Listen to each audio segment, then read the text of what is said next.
Selamat pagi untuk kita semua yang telah hadir tepat pada waktunya. Sebelum kita memulai acara kita, acara renungan pagi kita, baiklah kita berdoa dalam hati kita masing-masing untuk mengundang Roh Kudus. Baik, untuk membuka acara kita semua bangkit berdiri dan menyanyi dari Advent Youth Sing nomor 93, I Have Decided to Follow Jesus.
Kita bersatu dalam doa.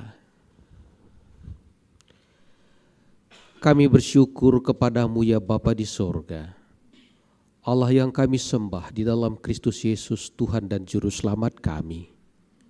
Sungguh kami menikmati berkat dan kemurahan-Mu pagi hari ini. Kasih sayang-Mu yang telah menyertai kami dari rumah kami masing-masing hingga tiba di tempat ini dengan selamat adalah bukti cinta-Mu bagi kami.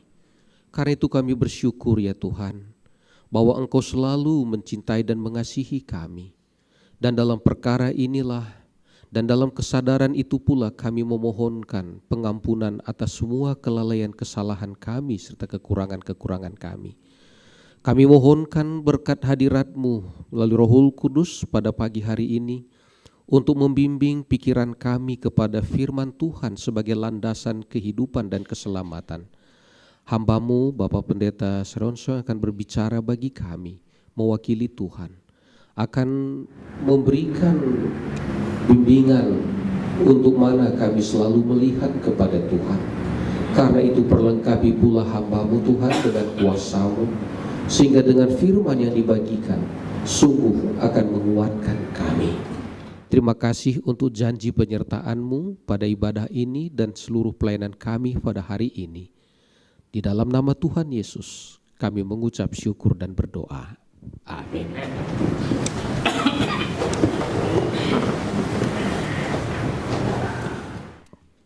Sebelum kita mendengarkan khotbah, kita akan mendengarkan lagu spesial dari para utusan pria. Eksekutif Sekretaris dari Mission Daerah dan Lembaga. Wanita di sumurku mencari hal yang takkan memuaskan. Lalu ku dengar suara Yesus, mari minum air kehidupan. Ya Tuhanku, isi cawanku, betapa dahaga jiwaku. Roti hidup kenyangkan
sia-sialah adanya. Tuhan datang selamatkan kamu.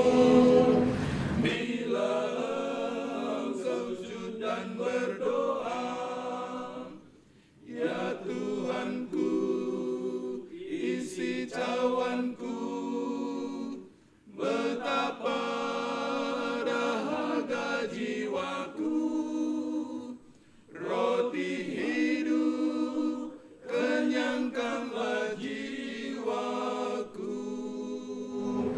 Ya Tuhan, sucikanlah hatiku.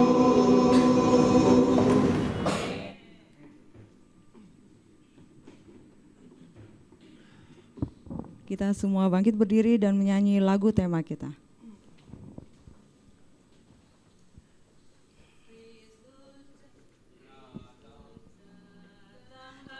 Kacanusya tersudah.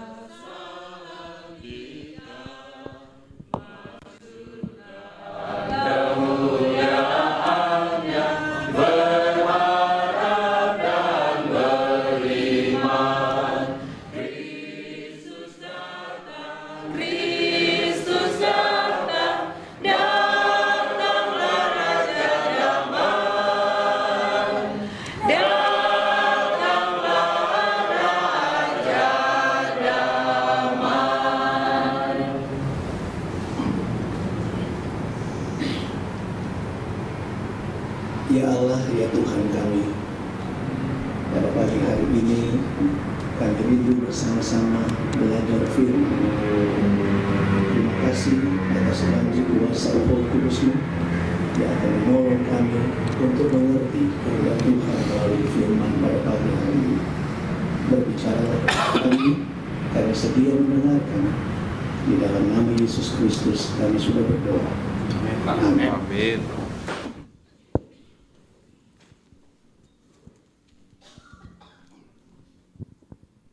Selamat pagi saudara-saudara sekalian. Senang sekali pagi hari ini untuk pertama kali seumur hidup 18 tahun berada di Uni Barat dan bicara di depan saudara-saudara orang Uni. 18 tahun.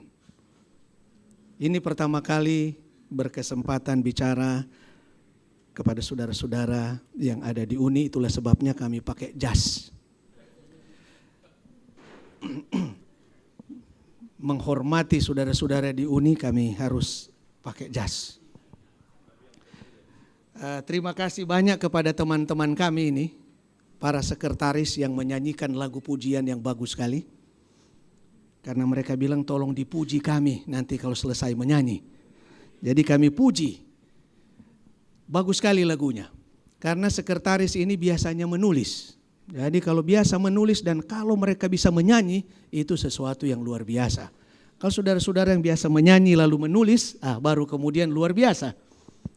Lalu yang kedua, lagu yang dipilih pun ini menarik sekali saudara-saudara. Ini adalah dorongan juga buat kami, supaya mencari seperti wanita di sumur itu. Mencari kebenaran, ya, mencari kebenaran. Dan mencari wanita yang benar. Ya itu juga, itu penting saudara-saudara sekalian. Puji Tuhan, pagi hari ini sesuai dengan yang disampaikan oleh koordinator Heti, bahwa pagi hari ini yang harus dibicarakan mulai dari buku Kolose. Itulah sebabnya saya akan bicara dari Kolose pasalnya yang pertama, yang merupakan diskusi kita dari hari ke hari. Hari ini adalah Kolose. Kolose pasalnya yang pertama. Saya tidak akan membahas semua ini karena kalau lihat ayatnya sampai ayatnya yang ke-29, tetapi saya menitik beratkan ini pilihan saya. Saudara punya pilihan lain kalau menyampaikan Kolose pasal 1, tetapi saya memilih 2 ayat saja di dalam buku Kolose pasalnya yang pertama. Tetapi saudara-saudara, mari kita lihat sedikit background buku Kolose ini. Buku Kolose adalah nasihat yang ditulis oleh Rasul Paulus, disampaikan oleh Rasul Paulus ketika dia berada di penjara Roma. Dia sementara mengalami penderitaan, kesusahan dan kesulitan dalam hidupnya, tetapi dia masih menuliskan surat yang sangat menguatkan anggota-anggota jemaat kita yang ada di Kolose. Dan diperkirakan bahwa penulisan buku Kolose ini hampir bersamaan dengan nasihat kepada jemaat di Filipi dan jemaat di Efesus. Kurang lebih tahun 62 AD. Ada dua hal yang disampaikan oleh Rasul Paulus untuk menjadi kekuatan kepada jemaat, anggota-anggota jemaat di Kolose. Yang pertama, dia ingin menyampaikan kepada jemaat ini bahwa berhati-hati ajaran yang sangat luar biasa yang dibawa oleh orang-orang Yahudi Zelot. Apa yang mereka mau selalu supaya diajarkan dan dipraktekkan adalah semua hukum-hukum upacara harus dijalankan di jemaat, di mana saja.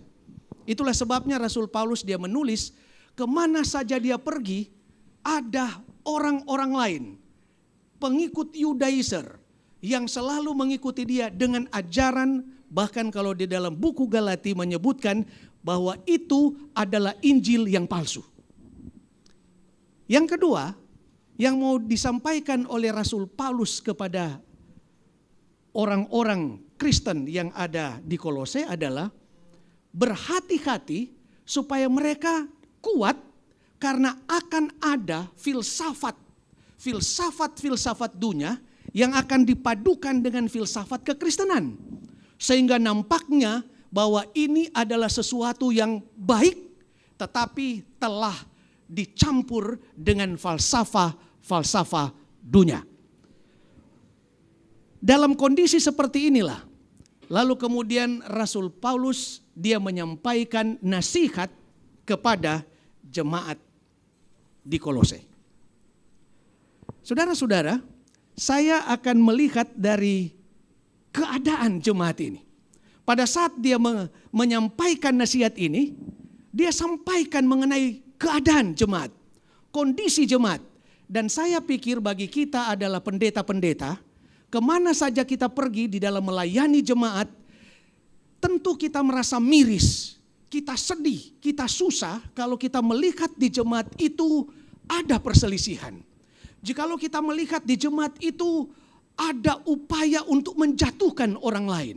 Kita datang ke satu jemaat, lalu kemudian mendengarkan laporan pendeta bahwa jemaat ini adalah jemaat yang sementara bermasalah. Perasaan kita jadi susah. Pada waktu Rasul Paulus dia mendengar dari seorang yang bernama Epafras yang melayani jemaat itu. Walaupun dia sendiri bukanlah orang yang melayani di tempat itu, tetapi dia mempunyai perhatian yang sangat khusus, cinta kasihnya kepada jemaat umat-umat Tuhan yang ada di Kolose. Dia sampaikan ini di dalam ayatnya yang keempat dan ayatnya yang kelima yang menjadi pembahasan saya pada pagi hari ini. Karena kami telah mendengar tentang imanmu dalam Kristus Yesus dan tentang kasihmu terhadap semua orang kudus. Ayatnya yang kelima. Oleh karena pengharapan yang disediakan bagi kamu di sorga. Tentang pengharapan itu telah lebih dahulu kamu dengar dalam firman kebenaran, yaitu Injil. Saudara, dalam perikop singkat ini, saya ingin gambarkan, dan Rasul Paulus sebenarnya menuliskan, keadaan jemaat di Kolose. Dia sebutkan yang pertama, bahwa jemaat di Kolose itu adalah jemaat yang memiliki iman kepada Yesus Kristus. Saya percaya bahwa setiap kali kita datang ke jemaat, maka tentu kita meyakini bahwa semua anggota jemaat yang ada di tempat itu adalah orang-orang yang beriman kepada Yesus Kristus. Itulah sebabnya Rasul Paulus katakan, oleh karena kamu adalah orang-orang yang beriman kepada Yesus Kristus, tentu kamu tahu kondisi kamu. Dulu kamu jauh dari Tuhan. Kalau kita lihat di dalam ayatnya yang ke-20 sampai ayatnya yang ke-23, dulu kamu jauh dari Tuhan. Tetapi kemudian kamu telah diperdamaikan di dalam Kristus. Oleh matinya Yesus kamu telah diperdamaikan. Dulu kamu jauh dari kemurahan, tetapi sekarang kamu telah dekat dengan sumber kemurahan itu. Ialah Yesus Kristus. Rasul Paulus katakan kepada mereka bahwa dulunya kamu adalah orang-orang yang jahat, tidak mengenal kasih karunia Tuhan. Tetapi sekarang kamu sudah mengenal kasih karunia-Nya. Jangan lagi kamu lari dari kasih karunia Yesus Kristus. Dari mana mereka bisa tahu ini? Kita sudah banyak kali belajar bahkan di KKR. Bahwa dari mana datangnya iman. Iman itu datang dari pendengaran. Pendengaran akan apa? Pendengaran akan firman Tuhan. Orang-orang yang ada di Kolose ini adalah mereka yang mendengarkan pekabaran yang disampaikan di dalam ayatnya yang ke-7. Semuanya itu telah kamu ketahui dari Epafras, kawan pelayanan yang kami kasihi, yang bagi kamu adalah pelayan Kristus yang setia. Dialah juga yang telah menyatakan kepada kami kasih-Mu di dalam roh. Saudara-saudara yang dikasihi Yesus Kristus. Kita selalu akan katakan saya ini adalah orang yang beriman. Sudah pasti. Kalau ditanya kepada semua anggota jemaat, siapa yang percaya kepada Yesus Kristus? Wah, semua akan angkat tangan. Tetapi saudara-saudara, Rasul Paulus mau katakan kepada mereka, jikalau kamu memiliki iman kepada Yesus Kristus, maka yang kedua ini akan terjadi. Dan bahkan untuk menyatakan bahwa kita memiliki kepercayaan yang sungguh kepada Yesus Kristus, maka yang kedua ini harus ada dalam hidup kita. Apa itu? Kita datang kepada yang kedua. Yang kedua, jemaat ini mempunyai ciri yang saya pikir perlu semua anggota jemaat di jemaat kita pergi itu mengetahuinya. Apa itu? Jemaat ini bukan saja mereka mempunyai iman yang dalam kepada Yesus Kristus, tetapi yang kedua, mereka adalah orang-orang yang penuh kasih terhadap sesama orang kudus. Bukan berarti bahwa mereka tidak mengasihi orang yang bukan seiman dengan mereka. Tetapi Alkitab ini menyebutkan mereka adalah orang-orang yang penuh kasih terhadap orang-orang kudus. Berarti kalau berbicara kepada orang-orang kudus, itu berarti adalah mereka yang sama-sama berada di jemaat itu. Karena tidak jarang saudara-saudara di dalam pelayanan kita melihat anggota-anggota jemaat saling membenci satu dengan yang lain. Saya masuk di satu gereja, lalu kemudian berkata begini, Pak Pendeta mau duduk di mana? Kiri, kanan, atau tengah? Kalau tengah itu artinya pendeta mau netral. Tapi kalau duduk sebelah kanan berarti pendeta itu pro dengan yang sebelah kanan. Kalau duduk di sebelah kiri pro dengan sebelah kiri. Jadi mereka tanya, pendeta mau duduk di mana? Oh begini, saudara gak usah atur saya. Saya duduk di mana saya senang duduk. Sekolah Sabat, saya duduk di sebelah kanan. Diskusi sekolah Sabat. Jadi setelah duduk di situ ada yang lihat saya, dia bilang, pendeta kok duduk di situ? Memang ada salah. Di gereja ini tidak ada tempat yang berbeda. Sama-sama kudus. Mau kanan atau kiri, kudus.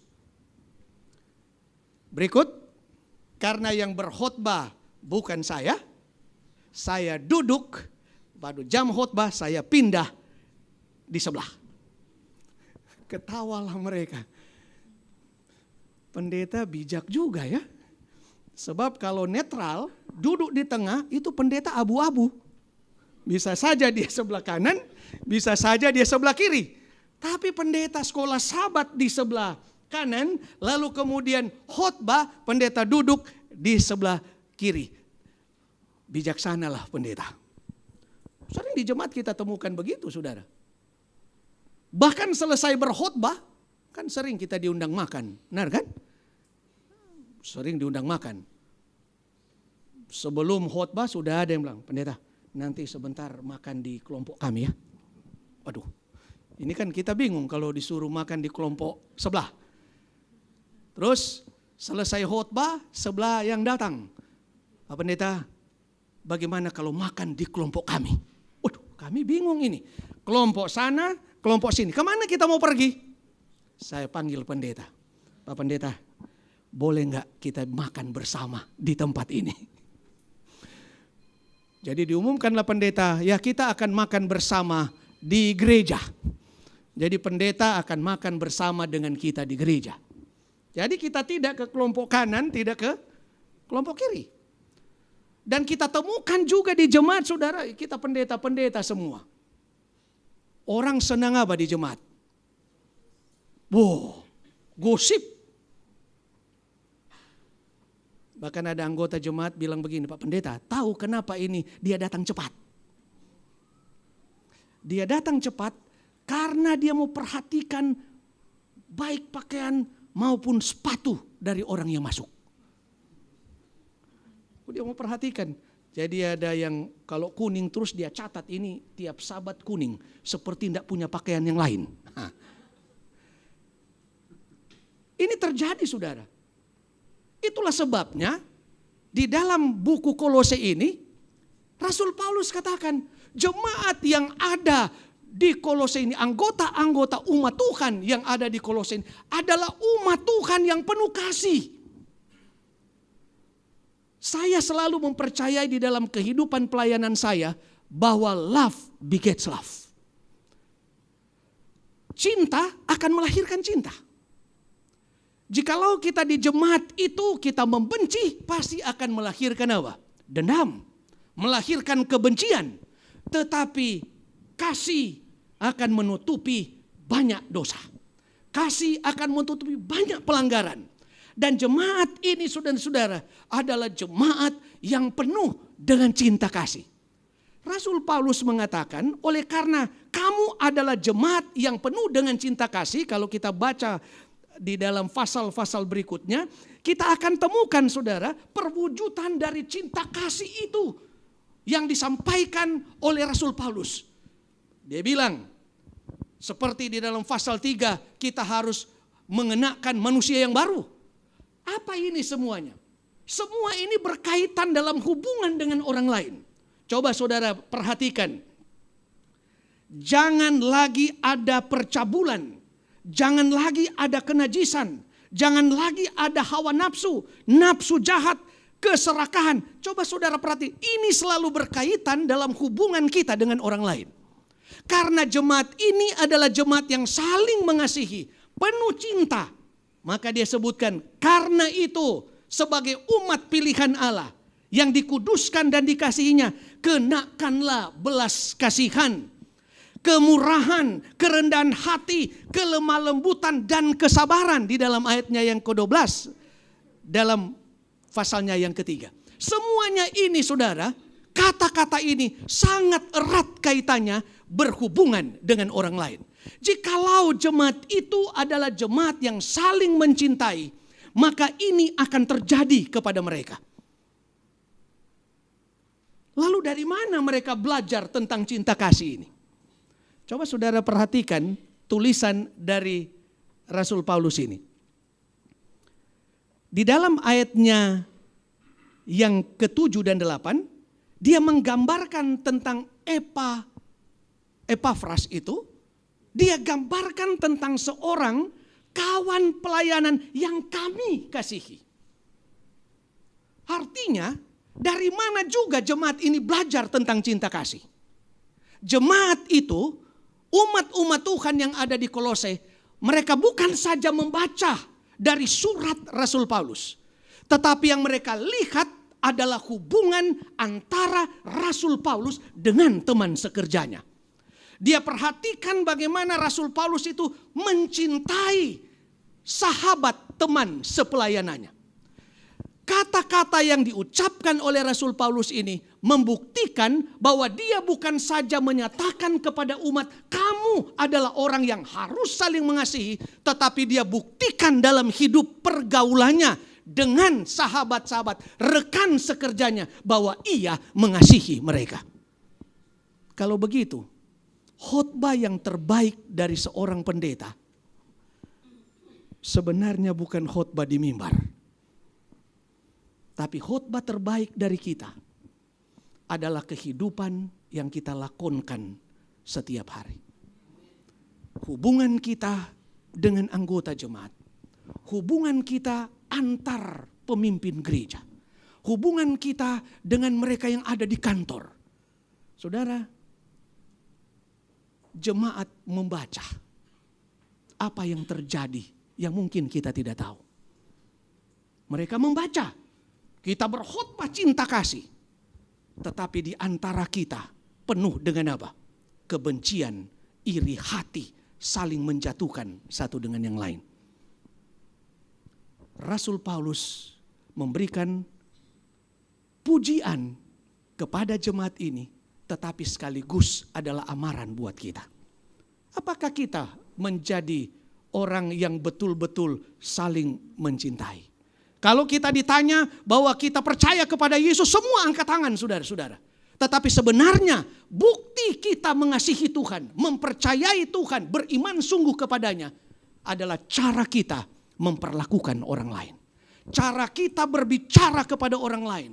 Cara kita menyampaikan sesuatu kepada orang lain. Ini membuktikan apakah saya punya iman yang kuat dalam kepada Yesus Kristus. Jadi itu bukan hanya sekedar bicara, tetapi apa yang kita lakonkan dalam hidup kita setiap hari. Jadi pertanyaan buat kita sekarang ini, apakah kita seperti jemaat yang ada di Kolose ini? Mereka mengasihi bukan saja karena belajar, tetapi mengasihi dalam bentuk tindakan. Tidak heran Yohanes katakan, marilah kita mengasihi bukan dengan perkataan, tetapi marilah kita mengasihi dengan perbuatan dan sesuai dengan kehendak siapa? Kehendak Tuhan. Kalau saudara membaca buku Kolose ini, saudara akan lihat bagaimana Rasul Paulus menjabarkan tentang cinta kasih. Sampai di pasal 3 dan seterusnya saudara lihat. Dia jabarkan tentang cinta kasih, hubungan keluarga, hubungan dengan pengerja, hubungan dengan orang lain. Karena nasihatnya ini, dia bukan hanya sampaikan kepada mereka yang di Kolose saja, tetapi buat kita yang hidup sekarang ini. Kemudian yang ketiga, yang terakhir. Di dalam ayatnya yang kelima, kita dapati bahwa jemaat atau anggota-anggota jemaat yang ada di Kolose ini adalah umat Tuhan yang memiliki pengharapan. Coba saudara perhatikan. Jadi ada 3 kata saudara yang cocok sekali dengan Rasul Paulus sampaikan di dalam 1 Korintus 13. Mengenai kasih. Di akhir dia sebutkan tinggal 3 hal. Apa itu? Iman, pengharapan, dan kasih. Ternyata ini sudah dia sampaikan juga kepada jemaat Kolose, bahwa mereka itu bukan saja jemaat yang beriman kepada Tuhan, tetapi mereka juga adalah jemaat yang saling mengasihi, dan yang terakhir mereka adalah umat yang memiliki pengharapan. Pengharapan apa ini? Pengharapan yang disebutkan di dalam ayat ini adalah pengharapan tentang hidup kekal di mana? Di dalam kerajaan surga. Mereka tahu bahwa di dunia ini sudah ada pengharapan di dalam Kristus. Tetapi lebih lagi pengharapan yang mereka terima ketika mereka sudah berada di mana? Di dalam kerajaan surga. Tema kita tahun ini saudara-saudara adalah revival and the second coming of Christ. Second coming of Christ itu adalah statement of hope. Umat Tuhan yang ada di Kolose ini adalah mereka yang memiliki pengharapan. Karena mereka mempunyai pengharapan yang kuat terhadap kehidupan yang kekal surga yang Tuhan sediakan, maka kesulitan apapun, penderitaan apapun, tekanan hidup di dalam iman mereka, mereka tidak pandang itu sebagai sesuatu yang perlu ditakutkan. Justru mereka bersyukur oleh karena adanya itu. Itu berarti iman mereka benar kepada Yesus Kristus. Kalau ada kesusahan, ada kesulitan dalam hidup yang kita alami, ingat baik-baik saudara-saudara. Itu tandanya bahwa kita berada di jalur yang benar. Karena setiap orang yang mau melakukan yang benar, pasti ia akan mengalami kesusahan. Orang yang mau melakukan kejujuran di kantor, di mana saja, pasti dia akan mengalami kesulitan. Karena itu, Tuhan kasih tahu kepada jemaat ini. Puji Tuhan, kamu adalah jemaat yang punya harapan. Kita yang hidup sekarang ini juga. Kenapa kita tetap bertahan di dalam pekerjaan kita? Padahal pendeta itu kan kalau tidak dipuji, sebaliknya dihina. Sudah baik pendeta, orang bilang begini, aduh pendeta itu bagus sekali. Mar, kalau sudah mar ini, tapi toh itu bahasa kami mar. But, pendeta ini bagus sekali. But, istrinya. Jadi selalu hampir nyaris gak ada yang benar dengan keluarga pendeta ini. Padahal kita melawat tidak pakai waktu. Tengah malam pun kita pergi. Dia bilang bagus sekali nih pendeta. Tapi anaknya. Semuanya ini saudara kita alami. Di dalam pekerjaan kita. Kita melakukan pekerjaan yang baik sekalipun. Tetap ada saja kesulitan yang menimpa kita. Dan kalau ini terjadi kepada kita, apakah kita kehilangan harapan? Tidak. Karena kita bekerja bukan bekerja untuk atasan kita. Kita bekerja untuk Tuhan kita. Kita bekerja bukan untuk menyenangkan orang yang ada di sekitar kita. Tapi kita bekerja untuk menyenangkan hati Tuhan. Kalau itu terjadi, apakah kita kehilangan harapan? Tidak. Dr. Frankl, mungkin kita sudah pernah dengar ceritanya. Dia seorang yang mengalami kesulitan di kamp konsentrasi dulu.